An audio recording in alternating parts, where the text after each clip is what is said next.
Kийинки söz Осмонов Айбек Жапаровичке берилет. Саламатсыздар, урматтуу депутаттар. Урматтуу президенттин өкүлү Алмазжан Акча, сиз барын жазып алсаңыз, мүмкүн болсо.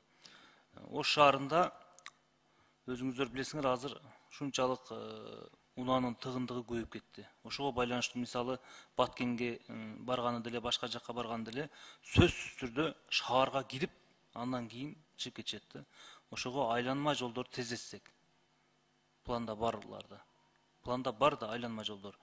Ошого мен протокол тапшырма берем, ошону тездетсек. Экинчиден, биздин президентибиз Садыр Кожоевич эң жакшы иш кылды. Бишкек шаарында 3 айда 15 мектепти, заманбап мектепти бүтүрүп салды. Өкмөт ачылышын кылды. Бул эң жакшы нерсе. Мен сунуш берет элем. Ушунун экинчи этабы кылып президенттин жолун жолдоп, биздин өкмөт ушун Ош шаарына 2023 жылга 10 мектеп салып берсе. Жакшы болот эле. Ош шаарында нормадан мектепте 2 эсе көп балдар окутат бир класста.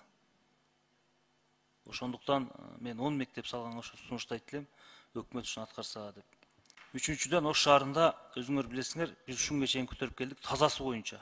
Таза суу мына жакын күндөрү конкурс болуп чечилет деп жатат. Ушуну өкмөттүк деңгээлде да бир карап койсоңуздар. Тездетүү боюнча, элге таза суу берүү боюнча. Эң биринчи бул адамга ден соолук да, эң кымбат ден соолук дейт. Ошондуктан биздин таза суу жок болсо, кайсыл жактан ден соолук болот? Ош шаарында өзүңөр билесиңер, жамгыр жааганда эле таза суу жок болуп калат. Мен айтарым, ушу таза суундагы өкмөт өзүңүздөр көзөмөлгө алыңыздар. Мындай болбойт, жергиликтүү бийлик чечсин деп калтырып койгонуңуздар.